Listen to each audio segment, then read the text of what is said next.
Olá, está começando o programa Verdade Secreta e, como vocês notaram, nós estamos num ambiente diferente. Hoje resolvemos inovar e falar sobre vinho, nada melhor do que falar dentro de uma casa que trabalha com vinho, serve vinhos para as pessoas e entende tudo de vinho. E aí eu resolvi convidar o sommelier Eduardo para bater um papo sobre esse assunto e a gente tentar, descobrir por que a gente tem que escolher um vinho para um prato diferente, o outro vinho, Eduardo? Tirar esse tabu das pessoas que acham que o vinho de garrafão é igual ao vinho que é engarrafado ali, normal. Então vamos tentar descobrir todos esses segredos sobre do vinho, Perfeito. Tudo bem, Eduardo? Tudo ótimo, tudo tranquilo. Seja bem-vindo ao programa. Obrigado. Muito legal que ele aceitou o convite, porque esse desafio de falar sobre vinho. Então vamos começar, Eduardo, falando um pouquinho da tua casa, porque eu achei a tua casa muito legal, muito bacana. Obrigado. Vamos falar um pouquinho da tua casa. Então aqui a gente, no The Wine Pub, nós somos um pub de vinho. Sim. Eu quis trazer esse nome justamente para descomplicar. O vinho sempre foi muito ligado àquela coisa um pouco fechada, um pouco chique demais, uma coisa diferente. E a gente queria trazer isso para cores, luzes. Não, a casa é fantástica. Facilitar, descomplicar o vinho realmente. Eu sempre trabalhei com isso, eu sempre trabalhei com esse conceito de tentar trazer uma linguagem, aproximar o público mais simples do vinho, que o Brasil sempre distanciou um pouco, apesar do vinho ser uma coisa muito cultural fora daqui, o brasileiro sempre teve uma relação não tão próxima com o vinho. Então por isso The Wine Pub. Então tem mesa coletiva, trabalho com cores, trabalho com rótulos de todos os tipos de países, de uvas, de preço também. Bacana. E, então The Wine Pub a gente tem essa unidade aqui, que foi a primeira, há um ano a gente montou mais ou menos. Sim. E temos uma na IC 401, um novo espaço chamado Mercadoteca. E trabalhamos com o conceito de vinho em taça, que é justamente a oportunidade de provar vinho. Chegar lá, pedir uma taça de vinho, não precisa comprar uma garrafa inteira. Não precisa comprar a garrafa. Então, bacana isso. Aqui, nessas máquinas que estão aqui atrás da gente aqui, a gente tem a oportunidade de servir doses de cada vinho. Isso. Então seleciona o vinho, você coloca um cartão, sai uma dose, você não precisa tomar uma garrafa inteira. O preço é o mesmo, é só dividido pela dose. Show. Ou seja, é bem para descomplicar o pessoal provar coisas diferentes. Boa ideia. Vamos colocar embaixo aqui depois o endereço da casa para o pessoal conhecer. Bacana. Eduardo, primeira pergunta. Quando eu vou lá num restaurante, escolher um prato para comer e tal, eu preciso combinar o vinho, tem um vinho branco para tu comer tal prato, o vinho tinto para outro prato, como é que é essa escolha? Uma pessoa que não conhece vinho, sentou lá com a namorada dele ou com a esposa, como é que vai ser esse processo de escolha do vinho? Certo. Bom, essa é uma das questões mais interessantes do vinho, essa parte da harmonização, que é o casamento do vinho com a comida.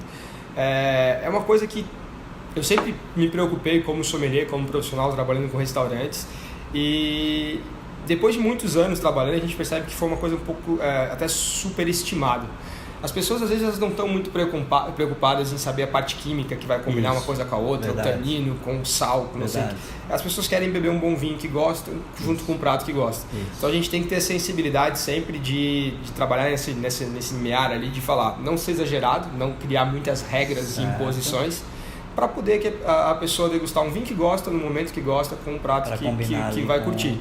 Lógico, algumas combinações criam gostos ruins, criam sensações que não são adequadas. O básico seria o quê? O básico a gente tem que sempre fazer combinações que são estruturais, então vinhos leves com pratos leves, já um bom de médio corpo e estrutura. Sim. Então são caminhos já que é bom começar por ali.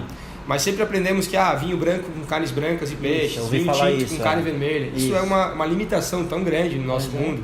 Uma das coisas que eu mais gosto de fazer é tomar um Pinot Noir fresquinho, leve, com um sashimi de salmão, por exemplo. Atum. O atum que eu mais gosto, na verdade. Falei salmão mas o atum é que eu mais gosto. Sou apaixonado por atum e é uma coisa que eu gosto bastante de fazer. E combina bem? Combina perfeitamente. Um polvo, a gente tem no Florianópolis, se tornou uma capital fortíssima do polvo, É outra, é uma mesma uva que vai muito bem. A gente pode pegar vinhos alemães, por exemplo, com carne de porco, com carnes vermelhas mais estruturadas, rosés estruturados do sul da França com carnes vermelhas. Enfim, as possibilidades são grandes, muito grandes. E aquela pessoa, eu gosto de vinho docinho, eu gosto de vinho lá do garrafão porque ele é docinho. O que tu tem para falar para essas pessoas? Bom, é a nossa cultura, não podemos negar. O Brasil, a história do Brasil é muito forte nos vinhos de garrafão, os vinhos suaves, que a gente tem aqui. É um país que, ao contrário dos outros países do mundo, produz muitos vinhos com uvas que não são viníferas, são uvas americanas. E a gente sempre tem essa cultura do doce. Inclusive, em todo o nosso mercado, não só de vinho, mas de comida também, nós comemos tudo muito verdade, doce. Verdade. O refrigerante é doce, é tudo muito doce na nossa vida, né? Isso. O brasileiro gosta muito do açúcar. E o vinho do garrafão se torna um vinho mais consumido no Brasil. Sim. Temos várias etapas para sair do garrafão e começar a tomar vinhos secos, vamos falar assim, né? E isso tem que começar aos poucos. A pessoa não pode tomar um choque cultural ali. Isso. Ele tem que sair de um vinho de garrafão, entrar nos vinhos mais leves, como o Vagamé, a própria Pinot Noir. Quando faz o vinho de garrafão, para você conservar aquele açúcar ali dentro que não pode ser refermentado, isso. Às vezes você adiciona alguma coisa para melhorar a cor dele. Então a parte química ali, se for vinhos aqueles bem industrializados, não estou falando do vinho do colono. Claro. Estou falando aquele vinho caseiro que o cara faz da família. Estou falando dos vinhos industrializados. Com certeza você vai ter mais a presença dos conservantes, sem dúvida nenhuma. Entendi. Mas é o vinho mais consumido do Brasil, é uma uva que é muito boa para fazer suco de uva, então os sucos de uva têm crescido muito. Sim, e está competindo com esse mercado. Verdade. E os vinhos nacionais, os vinhos brasileiros os vinhos finos, né, os vinhos de uvas viníferas têm crescido muito a qualidade.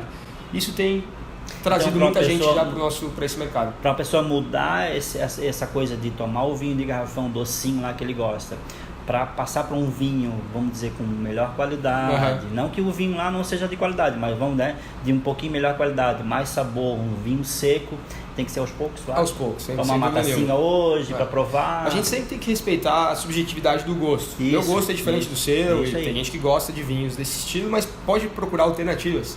E eu gosto muito de fazer isso. Eu recebo muitas pessoas que gostam de vinhos mais doces e tudo mais, e eu trago alternativas. Por isso que o brasileiro toma muito Malbec, argentino, muitos chilenos, esses reservados, que são demi-sec praticamente. Sim. É o primeiro passo. Dali para frente ele vai começar os vinhos um pouco mais estrutura, um pouco mais seco. O vinho, alguns elementos que o vinho contém, por exemplo, taninos, né? É um elemento que faz a sensação de secura na nossa boca, parece que tem uma lixa, um veludo na nossa boca. Sim. Isso ajuda a quebrar a gordura, a limpar a proteína, te fazer essa limpeza de palato. A acidez também ajuda a quebrar a gordura, então você limpa a tua boca com as características físico-químicas que o vinho te traz. Então por isso que o vinho é bom para harmonização. Claro. Então a gente já falamos da harmonização no começo. Sim. Por que a carne vermelha é boa com vinho tinto? Porque o vinho tinto tem tanino. Verdade. Então ele quebra essa camada de gordura, essa proteína, com a acidez e com o tanino que a gente tem no vinho. Legal. Isso é muito legal. As harmonizações, então, elas começam a passar para não só o estrutural, e passar para o segundo ponto, que são contraposições ou similaridades de gosto. Legal. Aí começa a ficar um pouco mais complexo, mas é bem por aí. E aquela história de tomar uma tacinha de vinho depois do almoço e tal, tem muita gente que faz isso, né? Muita gente faz isso. Muita gente que faz isso. Faz bem para a saúde mesmo? Faz bem para a saúde, é comprovado, já são diversos estudos, principalmente na Europa, que tem uma cultura maior com vinho, né? Tem locais onde é comum a pessoa tomar uma garrafa de vinho por dia, é uma coisa muito comum. Sim, muito. E o vinho, você tem propriedades antioxidantes, você tem propriedades que são aliados ao combate ao câncer e tudo mais, mas sempre com moderação, né? Você está falando de álcool, então o álcool tem que tomar muito cuidado, você tem que... A gente fala... A dosagem que as pessoas falam é muito a ver com o índice de massa corporal que a gente tem, né? Sim. Então, geralmente eles falam 2 taças para homens e 1 taça para mulher por dia. É vasodilatador, ajuda a parte cardiovascular, é uma coisa, além do álcool ser relaxante também, né? Sim. Então, são vários elementos positivos que a gente tem no consumo de vinho, inclusive a facilidade de gestão. Legal. Eduardo, aquela pessoa que não conhece nada de vinho, vamos voltar de novo à pergunta, e ela quer escolher um vinho lá para ela não errar, qual uva ela escolhe, qual tipo de vinho, Cabernet Sauvignon é o ideal, qual que tu indica assim para a pessoa, vai começar a tomar vinho, e qual ela escolhe, qual uva ela escolhe? Vamos lá. Existem vários tipos de uva, até para as pessoas entenderem. A gente está falando falar um pouquinho da uva. São mais de 1000 variedades de uvas diferentes. A gente vai ter que falar um pouco mais abrangente. Mas o básico. Um dos principais, não erros, problemas, mas o brasileiro conhece muito a uva Cabernet Sauvignon. É a uva mais conhecida do mundo, é a mais plantada no mundo hoje. Sim. Então você vai no mercado e todo mundo sabe falar Cabernet Sauvignon. E é uma uva que ela é um pouco mais estruturada já. Ela não seria o primeiro passo que eu indicaria. Eu falei de 2 uvas. Você indicaria ela primeiro? A primeira não, a Cabernet Sauvignon estaria mais no meio do caminho para o final. Entendi. São 2 uvas que são fáceis de encontrar, não é difícil de encontrar, o Brasil produz bastante, que é a Gamay, escreve-se Gamay com Y no final, e a Pinot Noir. São 2 uvas que geralmente nos apresentam vinhos mais leves, com menos adstringência, menos sensação de secura na nossa boca. e são mais fáceis de beber. Então são 2 uvas que eu indico. A pessoa não errar muito, então ela vai nessa uva. Se quiser sair, dar o primeiro passo, isso, eu indico essas 2 uvas para. Depois ela passa pro Cabernet, pro Merlot. Aí vai pro Merlot, Cabernet, porque o Merlot é um pouquinho mais forte, né? Então pode assustar, né? O Merlot geralmente tende a ser macio também, apesar de ser parecido com o Cabernet em algumas características, mas o Merlot tá ali, Tempranillo, são uvas que a gente vai encontrar. Legal. E a região, eu li também uma vez que eu adoro vinho, tá? Eu leio legal, bastante coisa de vinho. Tá curioso. Eu adoro vinho. Estou te perguntando como um curioso mesmo. Eu sei que a linha do hemisfério do Sol, quando o Sol passa, é que tem as melhores uvas. Isso é verídico? A gente está falando de latitudes, né? Então, isso, a latitude 30 e 50 norte e 30 e 50 sul são meio que limitadores de produção de alta qualidade. Hoje, com avanços tecnológicos, a gente tem uva sendo produzida em quase todos os países do mundo, inclusive países da linha do Equador. O Brasil tem uma grande região vinícola no Vale de São Francisco. Interior de São Paulo, na Serra da Mantiqueira, praticamente, divisa com Minas Gerais, está produzindo vinhos de alta qualidade. Legal. Mas tudo por evoluções tecnológicas de cultivo, de poda e tudo mais. Entendi. Mas as grandes regiões vinícolas no mundo estão nesses limites norte e sul. Onde pega o sol, né? Você tem que ter uma amplitude térmica boa, então um clima que permita você ter dias quentes, noites frias, principalmente. A altitude ajuda muito quando você não tem essa latitude. E principalmente você tem que ter exposição solar, né? Para a maturação das uvas precisa de fotossíntese. Então a exposição solar é fundamental. É fundamental. Então, e outra coisa que eu notei, eu fui lá, visitei a fábrica, eu te falei, da Miolo. Antes o plantio era aqui, né? Carreira. E começou a ser em pé, né? Para pegar mais o sol, né? Exatamente. Sol, né? Então a gente tem maior exposição, os cachos, as folhagens estão recebendo mais luz solar, para melhorar a qualidade do vinho, transformando mais os açúcares. E faz uma uva com mais cor, mais intensidade, mais sabor, com certeza. Eu não sei que número que o Brasil está hoje em vinhos, quanto que ele consome por ano de vinho, sabe mais ou menos, tens ideia? Per capita a gente está falando com o vinho o suave e o fino, isso. A gente está falando menos de 2 litros por pessoa. Pouco, né? Muito comparado pouco. com a Europa, com outros a gente está 20, 30 vezes abaixo praticamente. De 15 a 20 vezes abaixo da média do. E tu acha que isso é porque a pessoa não conhece muito, ou porque não tem o hábito? O que deve ser isso? Uma soma de fatores, né? A gente não tem a cultura, né? A gente é uma cultura que entrou no vinho na década de 90 praticamente, na grande parte dos brasileiros que conhecem. Nosso país é muito grande, é um país muito desigual, né? A gente tem vários países dentro de um país, isso, então é verdade. Se nós isolarmos aí sul-sudeste, eu acredito que tem um número muito mais positivo em relação a esse consumo per capita. Mas principalmente a gente tem uma dificuldade muito grande da tributação, né? No brasileiro a gente paga muito caro pelos nossos vinhos. Esse é um problema sério. E a gente está falando de uma tributação que chega a ser 70% do valor final de um vinho. Nós estamos pagando para as cadeias do governo, sejam eles locais ou federais. Né? Então você está falando de mais da metade da garrafa de vinho está dando para o governo. Enquanto na Europa e em outros países do mundo esse produto é classificado como alimento. Então a tributação dele é lá embaixo. Ela faz parte da cadeia alimentar do local. E a gente aqui, é absurdo o preço que a gente recebe os vinhos, tanto nacionais, né? A gente produz vinho aqui, não tem incentivo nenhum. Pagamos cadeias tributárias absurdas para esses vinhos produzidos aqui no Brasil. E isso com certeza atrapalha muito. Que é o que pesa bastante. Né? Eduardo, nós temos um momento do programa, até para quebrar o gelo, para sair um pouco do assunto, eu criei um momento das cartas. Eu não te falei disso aqui. Né? Não, é surpresa. Isso aqui é surpresa, porque o programa é Verdade Secreta e tem meio que um segredo que envolve o programa. Aqui dentro eu tenho cartas, que você vai escolher 3 cartas e onde tem perguntas dentro dela. Legal. Perguntas pessoais até. Show de bola. Até para quebrar um pouquinho o gelo, né? Da entrevista. Eu vou embaralhar. E aqui dentro dessas cartas, aqui no meio delas, tem coringas. Se tu pegar algum coringa, você pode fazer pergunta pra mim. Opa! Aí tu te vinga de mim. Aí eu tenho que... Aí é a vingança, né? Então tu vai poder escolher 3 cartas. Beleza. Tá? Pode colocar ela virada aqui. Já virar aqui? Isso, pode virar ela. Não, ao contrário aqui mesmo. Isso. Tá. A gente vai virando uma por uma depois. Beleza. Fechou. Se quiser virar a primeira, já pode virar. Então, esse aqui que eu já tinha... Né? Isso. Quem é o teu ídolo? Meu ídolo... meu pai, né? Pai? Ele trabalha também na área, né? Trabalhamos juntos há quase mais de 15 anos praticamente. Isso é legal. Então, isso é legal. Sempre fomos muito família, assim. Então, um cara tem uma parceria legal. Parceria super boa e... Que bom. Nossos opostos também são importantes, mas... Então a gente se complementa até nos opostos, é uma coisa legal. Mas é um cara que eu respeito muito, principalmente por ética, respeito, é um cara que com certeza seria top of mind nessa questão. Nossa, tu sabe que tem uma frase que diz assim, né? Tu descobre quando tu ama alguém, quando tu admira alguém. Sem então dúvida. Tu vê, a tua admiração por ele é tão grande que aí tá gerando passou amor, de ser família, a gente trabalha junto há muito tempo, né? então com certeza aprendi. Legal. Quando eu entrei em contato com ele, né? Eu peguei o primeiro contato dele, ele na hora falou, não, o Eduardo é o cara pra falar disso, sei que na hora ele falou 99% assim. do que eu sei eu aprendi com ele, provavelmente, mas ele tem que aprender de vinho comigo. Isso aí, tem que ter essa troca. Tem que ter essa troca. Pode dizer a próxima. Vamos lá. Você o quê? Perdoa fácil. Então, cara, difícil. Perdoa fácil? Difícil. Não sou muito de signo, mas eu sou escorpião, então todo mundo fala que não tem perdão. Difícil, Não tem perdão. Sim, não tem perdão.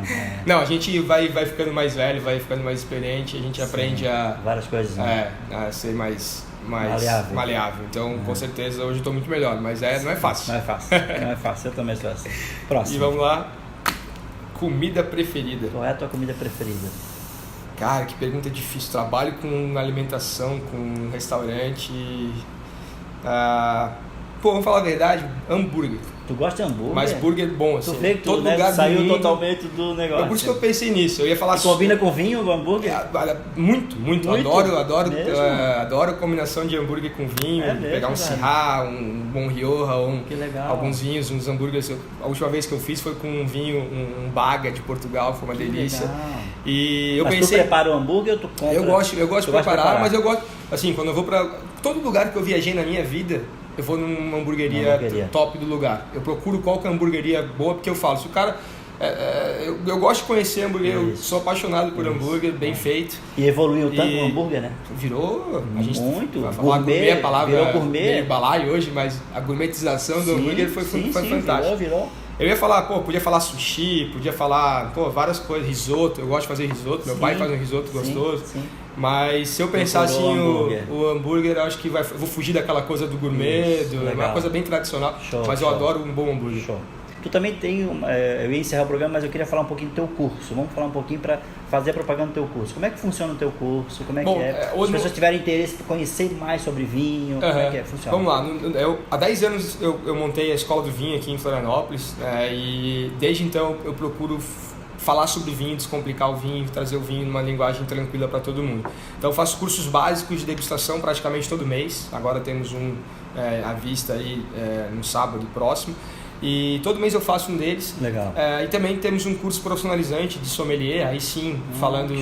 Tu tem dois momentos. São dois paralelos, cursos. Um bem mais completo, são mais de 100 horas aula, um curso durante o ano inteiro. E esse curso de uma tarde que eu faço ou para grupos fechados, grupos de amigos que querem... Sim.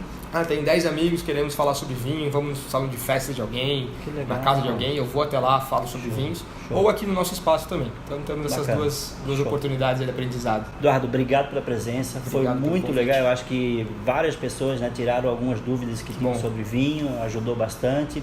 Legal. E foi muito legal mesmo, acho que sempre é bom falar sobre assuntos assim, eu gosto de vinho, sou apaixonado por vinho, ainda mais falar com alguém que entende. Não, dá para ficar aqui horas falando, tanto que a gente já estourou o nosso tempo ali, que bom. Porque é um assunto gostoso de falar, muito legal. Obrigado pela presença, de verdade. Valeu. Obrigado. Valeu.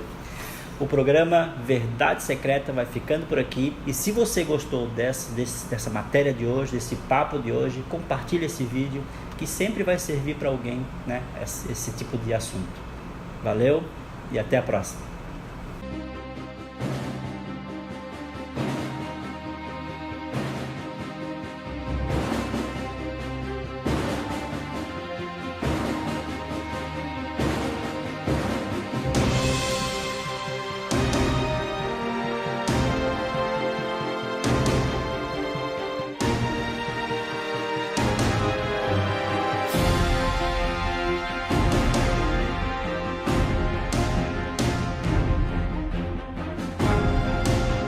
Olá, está começando o programa Verdade Secreta. No programa de hoje nós vamos falar de um assunto muito legal. Eu ouço muitas mulheres falando que foram mães na adolescência, sofreram algum tipo de preconceito, e aí eu resolvi convidar a Márcia para conversar sobre esse assunto, né, Márcia? Isso. Tudo bem? Tudo